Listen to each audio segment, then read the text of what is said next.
وألف الخطيب في ذي أثر عن ابنه كوائل عن بكر والوائل في عكسه فإن يزاد عن جده فهو معال لا تحد. Okey. Perbahasan yang agak menarik dalam aspek riwayat hadis, iaitu bila dibincangkan tentang riwayat daripada seorang ayah daripada anak. Kebiasaannya ataupun yang dipanggil sebagai sulukul jaddah, iaitu jalan kebiasaan adalah seorang anak riwayat daripada ayah. Tetapi dalam hadis berlaku juga riwayat ayah daripada anak. Dan ini antara aspek yang penting ditekankan dalam perbahasan ilmu hadis supaya tidak disalah faham di dalam sanad hadis itu berlaku kata terbalik atau berlaku qalb. Kita ingat seorang anak tu mesti riwayat daripada ayah. Tetapi ada dalam hadis ni banyak yang mana seorang ayah tu riwayat daripada anak sendiri. Ini menandakan bahawa ilmu hadis ini melangkau usia. Yang kita dah bagi tahu kata-kata ulama termasuk daripada Imam Al-Bukhari rahimahumullah, la yakunu ar-rajulu 'aliman aw la yakunu ar-rajulu muhaddithan hatta ya'khudha 'amman huwa fawqahu wa 'amman huwa dunahu wa 'amman huwa mithluhu. Iaitu tak dinamakan seorang itu sebagai seorang yang alim, seorang yang muhaddis, sehingga dia mengambil ilmu ini daripada orang yang lebih besar daripada dia, daripada orang yang lebih kecil daripada dia, ataupun orang yang seperti dia. Jadi riwayat daripada seorang ayah daripada anak ini berlaku. Antaranya bila dikatakan riwayat Bakr bin Wa'il, Wa'il bin Daud.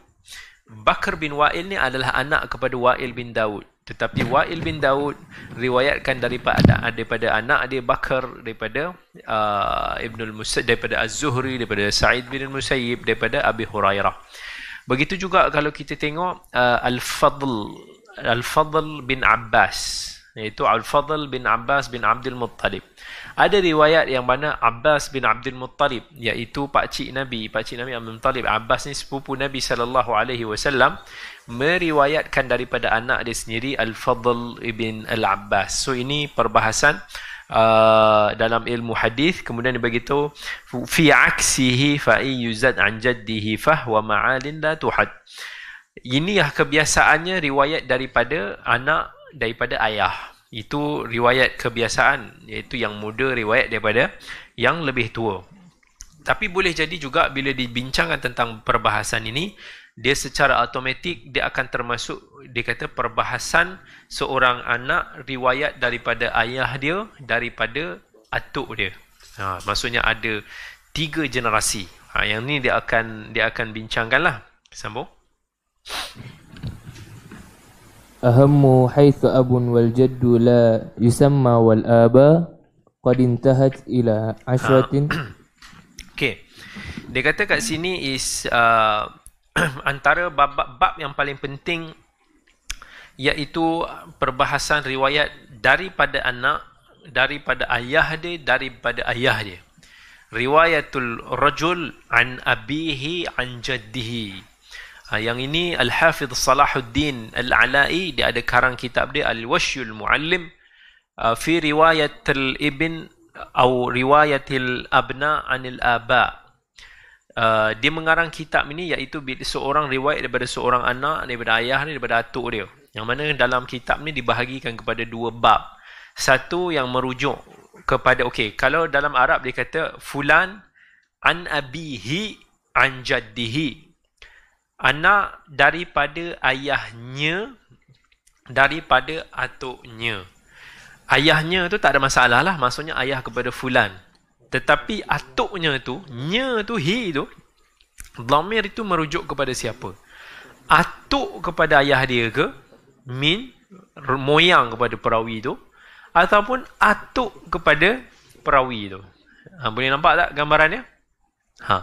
Yang ini dibahagikan buku dia ni kepada 2 bahagian. Satu yang merujuk kepada atuknya, nya tu merujuk kepada perawi tu, dan satu lagi atuknya tu merujuk kepada ayah dia. Maksudnya atuk kepada ayah dia, maksudnya moyang kepada perawi tersebut. Okey, sambung. 10 wa arba'in fi sanadi mujahhalin di arba'ina musnadi. Dia bagi satu contoh kat sini. Dalam bab ni, yang paling banyak susu galu anak beranak dalam hadis yang meriwayatkan secara bersambung hadisnya daripada Nabi sallallahu alaihi wasallam, iaitu sebanyak 14 susu galu keturunan. Maksudnya 14 lelaki semuanya, daripada anak, daripada ayahnya, daripada ayah, daripada ayah, daripada ayah, daripada ayah, daripada 14 kali sampai kepada Nabi sallallahu alaihi wasallam.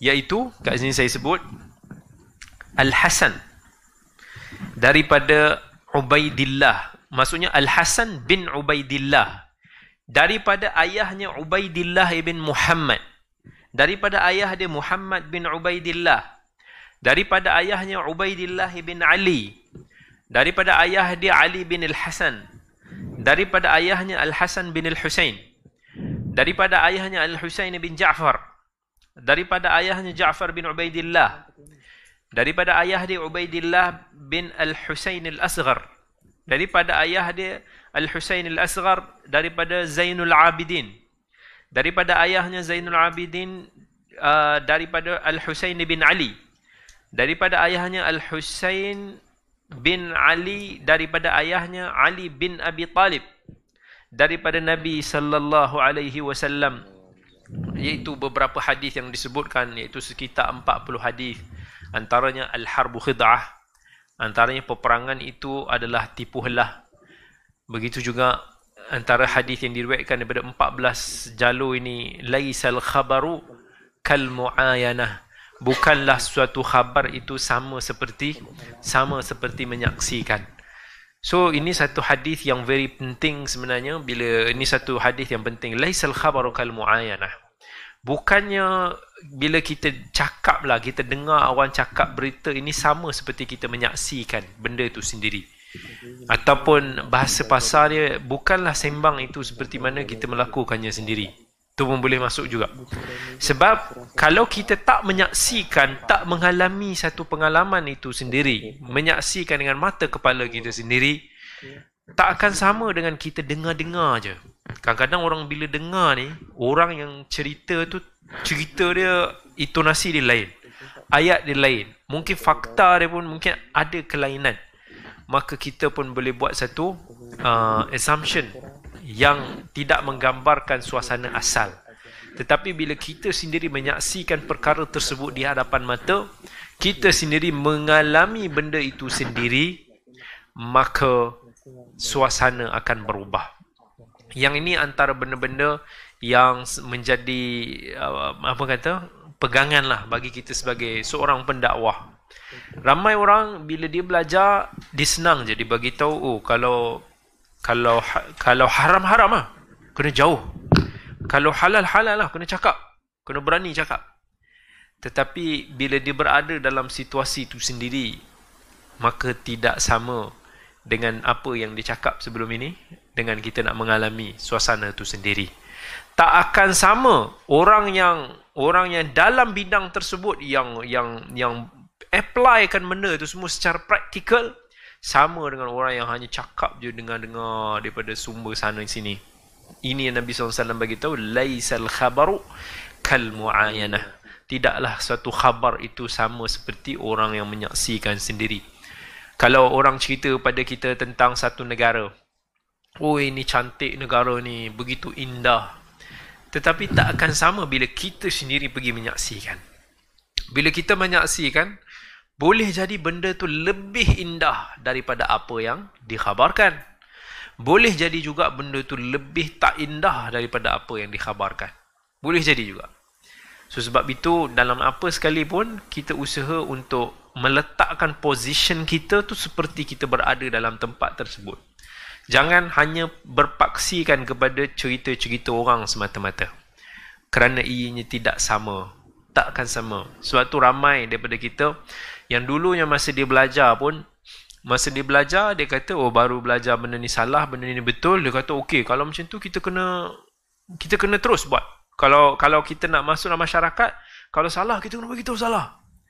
Tapi rupanya bila kita dah masuk terjun dalam masyarakat, rupanya dia banyak berkait sana sini, yang membuatkan kita akan berfikir dua kali.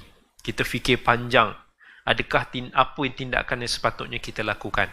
Tak semestinya bila kita melihat satu benda itu sebagai salah, tiba-tiba kita terus mengingkarinya.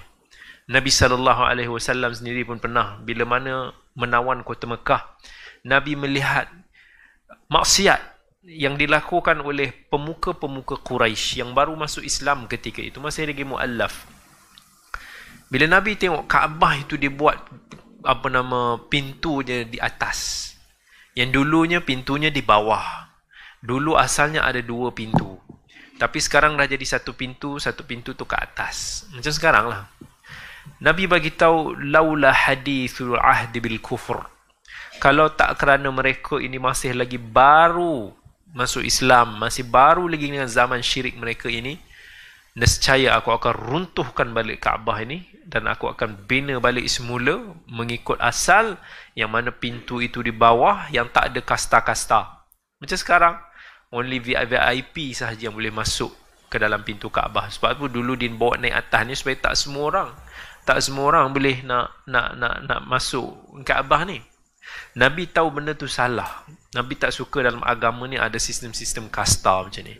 Tapi Nabi tahu kalau dia bertindak sekarang, dia akan membawa mudarat yang besar.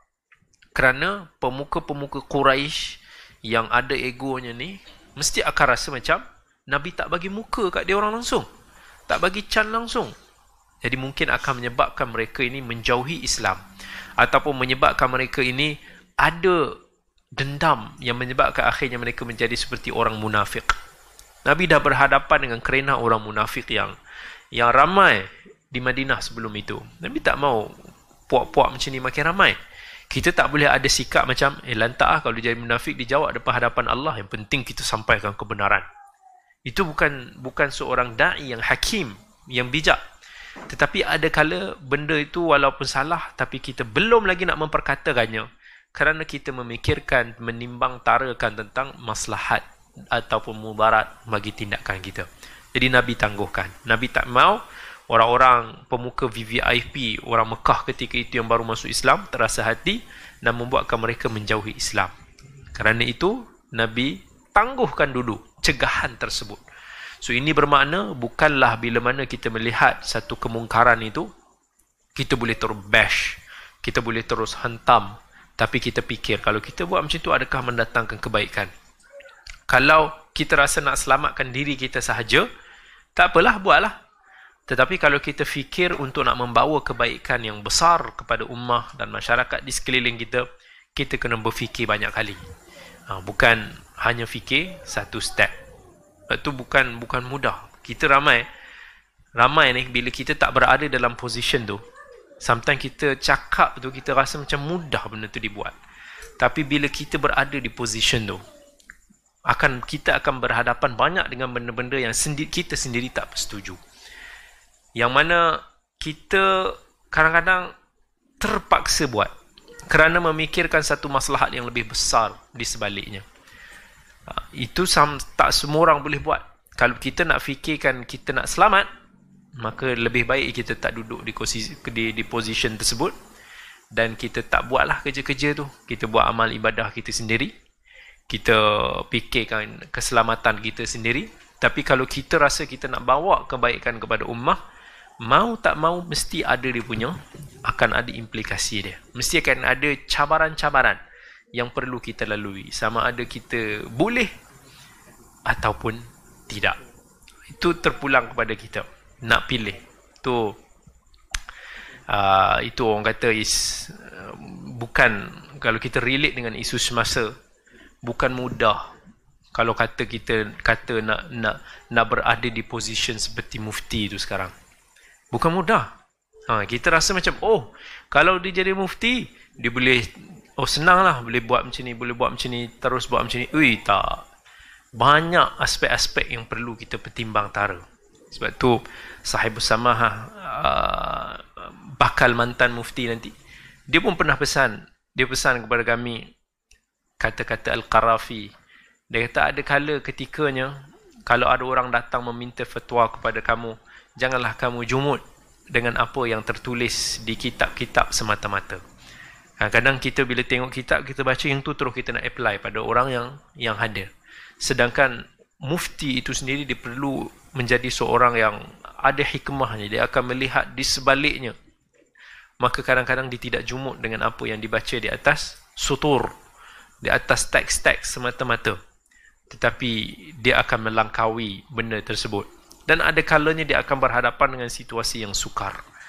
Tetapi kerana nak satu maslahat itu dapat, ummah mendapat maslahat tersebut, ada benda yang terpaksa dilanggar, ada benda yang terpaksa dikorbankan. So sejauh mana kita sanggup berkorban, itu persoalannya lah. Kalau kita nak selamat, tak payahlah, itu senang.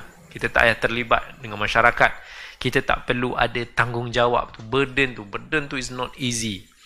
Sama orang bila dia melihat jawatan mufti, dia akan rasa macam tak apa, asalkan dia alim jadilah mufti.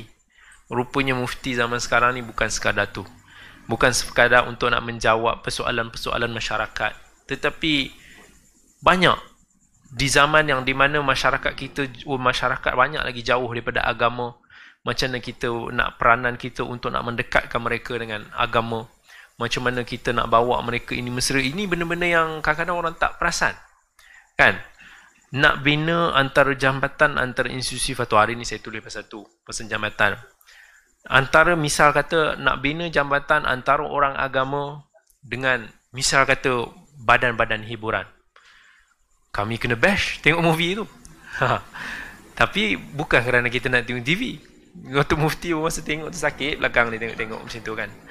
Tapi kerana satu maslahat yang kita tengok untuk nak bagi orang-orang seperti ni yang mungkin kita rasakan mereka masih jauh daripada agama ni, supaya dia tak rasa jauh, tak terasa tersisih ataupun terasing daripada dunia ni. At least kalau ada apa-apa isu, bila mana mereka menghormati institusi itu sendiri, dia akan rujuk, dia akan dengar juga kalau kata ada nasihat tertentu.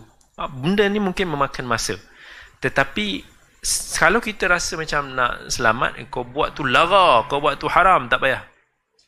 Tapi apa kesannya? Kesannya orang sebegini akan semakin jauh daripada agama. Dan kemudian kita tak boleh nak baiki dah keadaan tu. Jadi banyaklah benda-benda yang kadang-kadang kita terpaksa untuk melangkaui apa yang sepatutnya dilakukan. Nak menyelami masyarakat. Sekarang ni kalau dengan suasana yang pelbagai persoalan yang muncul sekarang ni, macam-macam. Tapi manusia tak akan pernah berhenti. Kita tengok kadang-kadang fatwa tu apa? Takkanlah nak kena keluarkan fatwa bagi setiap isu. Oh, kalau minum arak tu, kenapa tak ada fatwa haram minum arak tu? Tak payah fatwa. Itu memang dah confirm benda-benda macam tu haram. LGBT, mana fatwa LGBT, benda tu semua dah confirm haram. Tu tak payah nak fatwa ni nak keluar kalau kita ada isu, kita ada kekeliruan, isu-isu semasa. Sebab tu kind of agak brilliant bila mana Sahibus Samah dibahagi kepada, kalau kita tengok kan ada tahqiq masail, dia ada apa lagi? Bayan linnas, dia ada lagi apa lagi? Irsyad apa? Irsyad fatwa. Bayan linnas atau salah yang paling basic. Ini isu-isu yang simple, yang dah disebut juga dalam kitab-kitab dulu dan mungkin berulang kali ditanyakan. Naik atas lagi irsyad fatwa ni, mungkin perbahasan yang lebih mendalam sikit. Tahqiq masail ni lebih kepada isu-isu yang memerlukan kepada penelitian, yang sebahagiannya memerlukan keputusan daripada fatwa-fatwa, isu-isu yang nawazil, isu-isu yang semasa. Isu yang semasa ni bukan mudah tau. Kadang-kadang kita fikir kan, kadang-kadang masuk dalam fatwa. Antaranya kan kita tahu Abu Quran. Abu Quran sekarang ni Jabatan Agama ni, Quran ataupun buku-buku agama yang ada ayat Quran ni, dia akan bakar.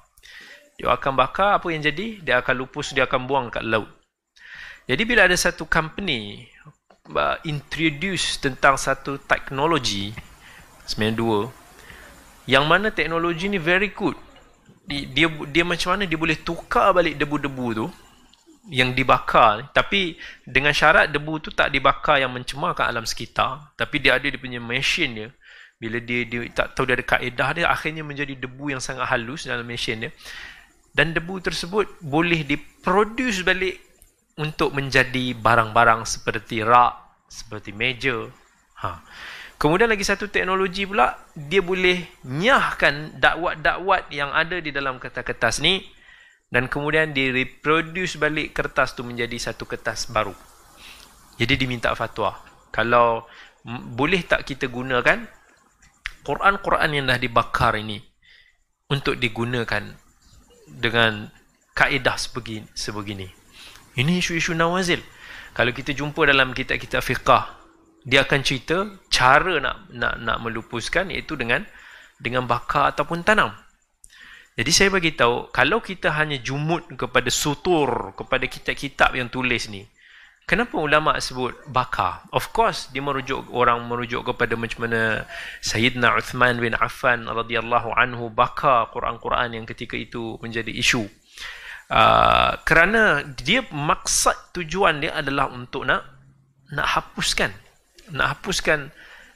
Kita kata benda ni supaya tak dihina, ataupun mungkin ada orang terpijak. Sebab tu sama ulama kata boleh ditanam juga. Tetapi kita tak semestinya akan stick kepada kaedah ni. Selama-lamanya kita kena bakar. Especially pada zaman sekarang ni yang sudah concern pasal isu alam sekitar. Lagi bertantan abu tu pergi buang dekat laut ataupun dekat sungai ke, yang akan lebih mencemarkan alam sekitar. Kita ada kaedah-kaedah baru. So, kita kena willing to consider. Lepas tu kita kena tengoklah macam mana isu. Okay, kalau di-create, apa di-create semula tu, adakah dia membawa makna mushaf itu ataupun tidak? Macam mana lagi dengan isu Quran-Quran wakaf tu? Kena nak tengok dari sudut manfaat dia.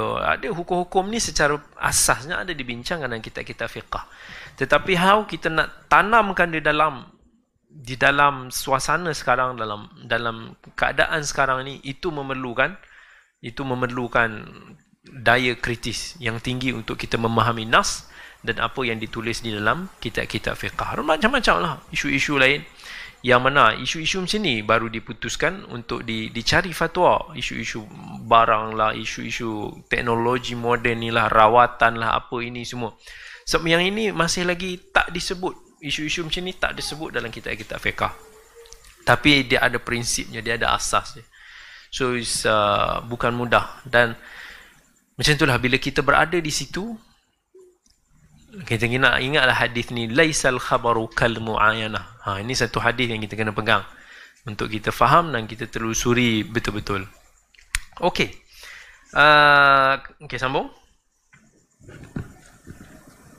Wa ma li Amru bin Shu'aib an abih an jaddi fal aktharun ihtajja bih.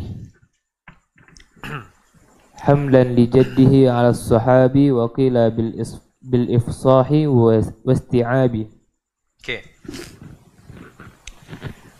Ini isu yang agak menarik. Bagi siapa yang biasa dalam pengajian hadis, dia akan selalu dengar tentang sanad ni, iaitu sanad Amru bin Shu'aib an abihi an jaddihi. Kan, siapa yang belajar hadis biasanya dia akan selalu dengar. Sebab sanad dia famous. Amru bin Shu'aib daripada ayahnya, daripada atuknya. Jadi Amru bin Shu'aib, nama dia adalah Amru bin Shu'aib bin Muhammad bin Abdullah bin Amr bin Al-As. Amr bin Shu'aib bin Muhammad bin Abdullah bin Amr bin Al-As. Abdullah bin Amr bin Al-As ni adalah sahabat Nabi lah. Jadi ini sanad yang diperselisihkan ramai para ulama. Sama ada sanad ini boleh diterima ataupun tak boleh diterima. Khilaf yang besar. Sebahagian daripada para ulama, Ali bin Al-Madini, Ishaq bin Rahawai, Al-Imam Ahmad, Al-Imam Al-Bukhari rahimahumullah, mereka menerima sanad Amru bin Shu'aib an abihi an jaddi. Sebahagian ulama kata sanad dia daif, sanad dia munqati' ataupun kita kata terputus. Punca dia sebab apa? Yang pertama, kerana mereka mengatakan Amru bin Shu'aib an abihi, iaitu daripada Muhammad Abdullah bin Amr. Sebab dia kata datuk kepada Shu'aib, Muhammad ni, dia bukan sahabi. Boleh nampak tak? Amru, Shu'aib, Muhammad, Abdullah bin Amr. Abdullah bin Amr tu sahabat. Tetapi datuk kepada Amru ni, iaitu Muhammad bin Abdullah ni, dia kata bukan sahabat. Tu yang pertama. Jadi dia kata an abihi an jaddi. Kemudian bila mana dia sebut Syuaib ni ayah kepada Amru. Dia kata Syuaib pula tak pernah berjumpa dengan datuk dia. Which is datuk dia sahabat tu lah, Abdullah bin Amru bin Al-As. Tetapi khilaf dalam nak menentukan bila disebut Amru bin Syuaib an abihi an jaddi. Jaddi itu merujuk kepada siapa? Jaddi adakah merujuk kepada datuk kepada Amru ataupun datuk kepada Syuaib? Boleh nampak tak? Sama ada datuk, kalau datuk kepada Syuaib, maksud dia siapa? Abdullah bin Amru bin Al-As. Tetapi mereka mengatakan ayah kepada Amru Syuaib ni tak pernah jumpa dengan datuk dia. Kalau dikatakan datuk dia adalah Muhammad, iaitu ayah kepada Syuaib, kat sini pun dia kata ada isu juga. Tapi Al-Imam Az-Zahabi rahimahumullah dia kata thabata sama'u Syuaib an jaddi. Dia kata Syuaib ni pernah dengar daripada atuk dia, iaitu Abdullah bin Amr bin Al-As. Wa qad thabata sama'uhu min Muawiyah alladhi mata qabla Abdullah bi sanawat alladhi rabbahu wa kafalah. Yang mana dia bagi tahu bahawa yang Syuaib ni pun pernah riwayatkan daripada sahabat yang lain, Muawiyah radhiyallahu anhu. Sedangkan Muawiyah itu meninggal sebelum daripada atuk dia Abdullah bin Amr ini bertahun-tahun sebelumnya. Jadi tak mustahil Syuaib pernah bertemu dengan atuk dia. Apatah lagi atuk dia Abdullah ni, dia sendiri yang menjaga Syuaib setelah kematian ayah Syuaib ataupun anak kepada Abdullah itu sendiri, iaitu Muhammad. So khilaf dalam bab ini begitu panjang. Sampaikan memang ada satu tesis, dan saya ingat ada beberapa hasil kajian ilmiah yang mengkaji tentang sanad Amr bin Syuaib an abihi an jaddih ni. Dia sanad yang kontroversial, yang mana ditarjihkan asalnya adalah sanad yang hasan. Sanad yang hasan. Tetapi dia bukan sanad yang daif secara mutlak sebagaimana yang dilihat oleh sebahagian daripada para ulama. So, benda ni hanya kita akan jadi isu kalau kita selalu main dengan hadis lah. Kalau kita tak pernah dengar Amr bin Syuaib ni, kita pun tak heran kan. Okey, sambung. وهكذا نسخة بهز واختلف أيهما أرجح والأولى ألف وعدد هنا من تروي عن بحق عن أمها مثل حديث من سبق. Sama juga selain daripada Amr bin Syuaib an jaddihi, iaitu riwayat Bahz bin Hakim bin Muawiyah bin Haidah. Yang ini sama juga, sama famous dengan riwayat Amr bin Syuaib, sebab banyak hadis yang sebut Bahz bin Hakim daripada ayah dia, iaitu Hakim, daripada atuk dia, iaitu Muawiyah bin Haidah. Sanad ini diterima oleh sebahagian para ulama. Al-Bukhari rahimahullah jadikan dia sebagai syahid di dalam sahihnya. Cumanya dia lain sikitlah daripada sanad Amr bin Syuaib an jaddihi ni. Sebab Muawiyah bin Haidah ni, atuk dia ni, tak pernah dinukilkan dia ada hadis daripada Nabi SAW walaupun dia seorang sahabi. Jadi sanad Bahz bin Hakim ni juga asalnya adalah sanad yang hasan. Walaupun khilaf juga sama berlaku di dalam perbahasan sanad ni. Saya tak nak panjang kan, sebab kalau semua tak pernah dengar, jadi dia macam siapa lah Bahz bin Hakim ni semua kan. Okey. Wa'dud huna man tarwi an ummin bihaq an ummiha mithla hadithi man sabaq. Ni adalah kes yang terpencil, iaitu kalau tadi seorang anak lelaki riwayat daripada ayah dia, riwayat daripada atuk dia, semua lelaki punya sanad. Tetapi ada rare dalam sanad yang mana seorang anak perempuan riwayat daripada ibu dia. Riwayat daripada nenek dia. Ada juga. Maksudnya kali ni sanad perempuan. Antaranya iaitu apa yang diriwayatkan oleh Al-Imam Abu Dawud dalam sunan dia dengan sanad dia daripada Ummu Janub binti Numailah, daripada mak dia Suwaidah binti Jabir, daripada mak dia Aqilah binti Asmar, daripada bapa dia Asmar bin Mudarris. Ini sanad yang rare, iaitu anak perempuan daripada mak dia, daripada nenek dia. Ini sangat-sangat rare, tapi wujud di dalam ilmu hadis tu sendirilah. Okey, habis perbahasan riwayat ayah daripada anak ataupun anak daripada ayah. Kita berpindah kepada perbahasan baru, iaitu as-sabiq wal lahiq. Okey, sambung. Yang ni senang, bab ni senang. في سابق ولاحق قد صنف من يروي عنه اثنان والموت وفى لواحد وأخر الثاني زمن كمالك عنه روى الزهري ومن وفاته إلى وفاة السهم قرن وفوق ثلثه بعلم ومن مفاد النوع ألا يحسب حذف وتحسين علو اجتبى بين أبي علي والسبت اللذا للسلف قرن ونصف يحتذى. Okey. Ini as-sabiq wal lahiq. Kalau kita nak faham, perbahasan ni dibincangkan kerana satu sebab. Yang pertama, sebab dia adalah kerana dia nak bagi kita tak confuse bahawa ada perawi yang tercicir daripada sanad tersebut. Kenapa? Kerana as-sabiq wal lahiq ni, dia, kalau kita nak faham, dua orang rakan seperguruan riwayat daripada guru yang sama, tetapi antara wafatnya yang first murid dan second murid ni begitu jauh. Al-Khatib Al-Baghdadi, Al-Zahabi, dia ada tulis tentang as-sabiq wal lahiq. Al-Khatib Al-Baghdadi dia consider jauhnya usia tu dalam sekitar 60 tahun. Perbezaan jarak wafat antara rakan seperguruan ni. Kenapa benda ini dibincangkan? Kerana dia takut orang anggap orang yang muda ni sepatutnya mungkin diriwayat daripada wasitah ataupun orang pertengahan yang sama usia dengan rakan seperguruan yang lain. Boleh imagine tak? Okey. Seorang guru. Okey, katakanlah saya guru.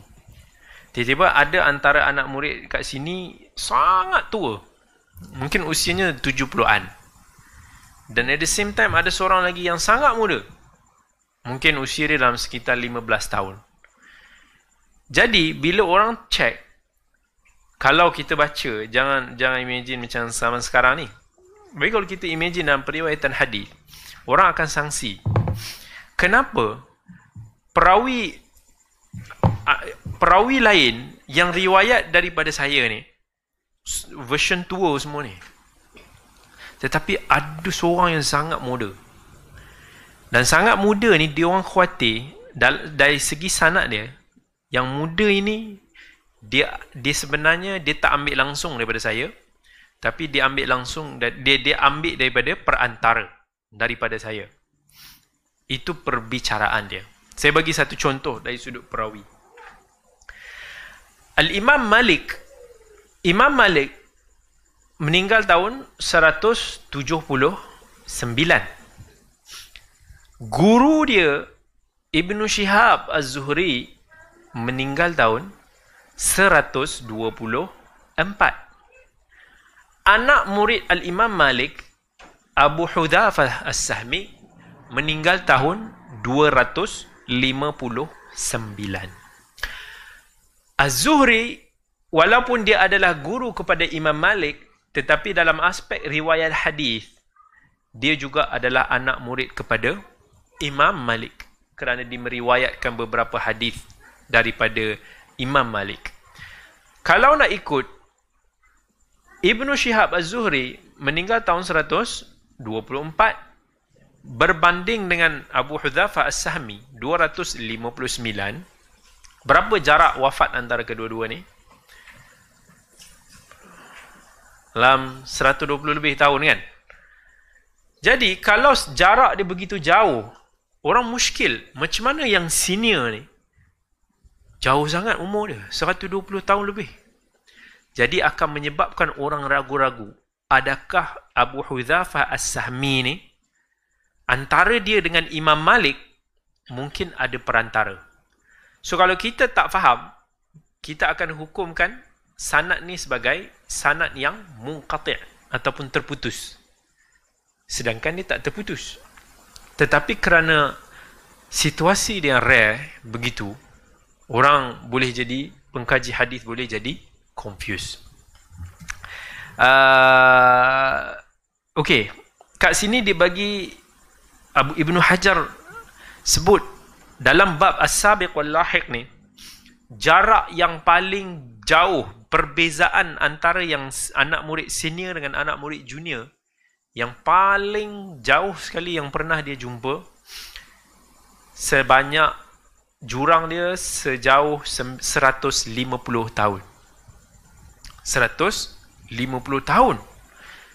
Kita dengan kawan kita nak main beza 20-30 tahun tu, okey lah. Ni 150 tahun. Contohnya dia bagi Abu Tahir As-Silafi. Abu Tahir As-Silafi Al-Asfahani. Bukan Abu Tahir As-Salafi, bukan. Silafi. Nisbah kepada, dikatakan silaf ni adalah gelaran kepada nenek moyang dia. Ada juga yang kata daripada Banu Silaf, yang merupakan salah satu daripada klan Himyar, satu klan besar di Yaman dulu. Okey, Abu Tahir As-Silafi Al-Asfahani, dia ada seorang Abu Tahir, okey, saya bagi tahu, dia meninggal tahun 576. Tetapi kenapa berlakunya as-sabiq wal lahiq ni? Kerana usia dia panjang. Usia dia dikatakan mencecah 106 tahun. Lebih daripada Tun Mahathir sendiri. Tua. Sebab tu dia ada potensial dapat anak murid muda dan dapat potensial anak murid tua. Jadi dia 576 adalah dia punya tarikh wafat. Dia ada anak murid senior dia, iaitu Abu Ali Al-Bardani. Abu Ali Al-Bardani juga adalah salah seorang guru kepada Abu Tahir As-Silafi. Macam saya beritahu, dalam hadis seorang guru boleh jadi anak murid at the same time kalau dia meriwayatkan hadis-hadis daripada murid dia tu. Jadi Abu Ali Al-Bardani meninggal tahun 498 Hijrah. So maksudnya guru dia ni definitely meninggal sebelum daripada anak murid dia lah, sebelum daripada Abu Tahir. Tapi dalam cerita ni Abu Tahir ni adalah guru dia. Dan salah seorang daripada anak murid Abu Tahir As-Silafi ni adalah cucu dia sendiri. Cucu dia sendiri yang dinamakan sebagai Abdul Rahman bin Makki, yang meninggal tahun 650 Hijrah. 650 Hijrah. Okey, sekarang ni kira antara Abu Ali Al-Bardai meninggal 498 Hijrah dengan Abdul Rahman bin Makki, cucu kepada Abu Tahir As-Silafi, yang meninggal tahun 650 Hijrah. Berapa jarak dia? 152 tahun. Jarak dua-dua anak murid kepada Abu Tahir As-Silafi. Tapi dia boleh jadi jauh macam tu kerana 3 faktor. Yang pertama, Abu Tahir As-Silafi panjang usia dia. Yang kedua, guru dia sendiri menjadi anak murid dia. Yang ketiga, cucu dia sendiri anak murid dia. So beza antara dua anak murid ni begitu jauh. Maksudnya kalau orang dalam bidang hadis, kalau dia tak berhati-hati dalam ni, pertama sekali dia akan confuse. Sebenarnya Abu Tahir As-Silafi riwayat daripada Abu Ali Al-Bardai ni, Al-Bardani, ataupun terbalik, ke Abu Ali Al-Bardani riwayat daripada Abu Tahir As-Silafi. Sebab ini Abu Ali Al-Bardani ni meninggal dulu daripada Abu Tahir As-Silafi, lama juga. So macam mana adakah mana satu guru, mana satu murid? Itu orang boleh confuse kalau orang tak betul-betul faham dalam bidang as-sabiq wal lahiq. Kemudian bila melihat kepada jauhnya usia cucu dia sendiri, Abdul Rahman bin Makki, dengan atuk dia tu, orang pun boleh jadi confuse. Macam mana diriwayat daripada atuk dia yang, dan orang akan sangka mungkin cucu ni riwayat daripada somebody, daripada atuk dia. Maka berlaku keguguran dalam sanad tersebut, which is tak sebenarnya. So dalam bab ni kita boleh faham, maka sampai ke detail macam ni pun dalam ilmu hadis dibincangkan. As-sabiq wal lahiq. Yang ni kalau antara kitab yang paling luas dan terbaik untuk nak bicarakan dalam bab ni, iaitu kitab Al-Khatib Al-Baghdadi. Dia ada kitab khas tentang as-sabiq, nama dia as-sabiq wal lahiq. Fima taba'ud bainar rawiyaini an syaikhin wahid. Tu dia punya tajuk buku dia. Maksudnya as-sabiq wal lahiq yang mengukur tentang dua tempoh yang jauh antara dua anak murid daripada guru yang satu. But interesting. Sebab itu kita tengok dalam ilmu hadis ni, kita pun tak terfikir sampai ke situ dia orang bicara. Anak daripada ayah, ayah daripada anak, daripada datuk-datuk, daripada cucu moyang ni semua. Kemudian ada antara riwayat adik-beradik pun dibincangkan, riwayat antara dua murid yang jauh umur dia pun dibincangkan.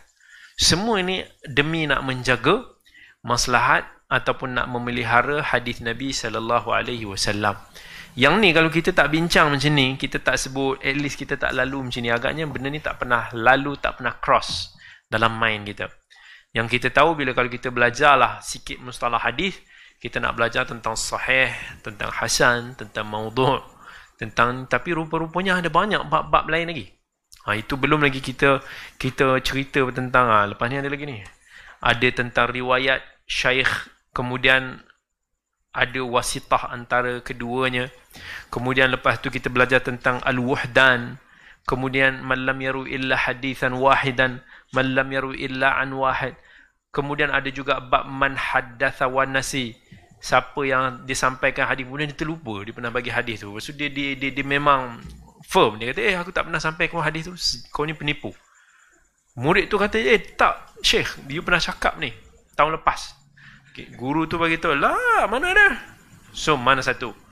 Maksudnya sampai ke that situation pun dibincangkan dalam perbahasan ilmu hadis. Kita ambil lagi satu. Sambung.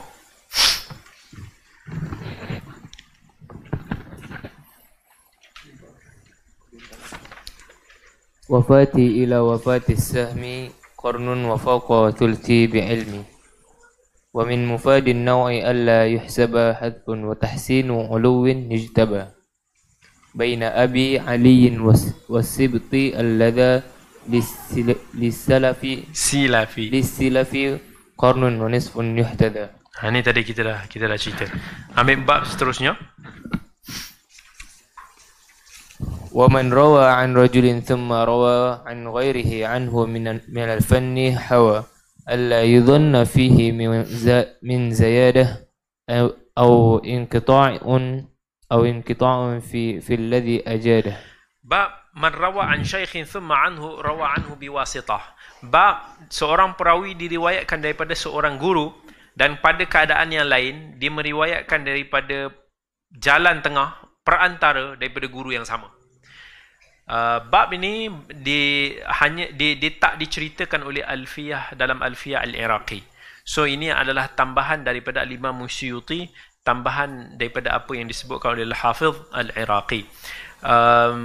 Dalam bab ini, dia bagi satu situasi.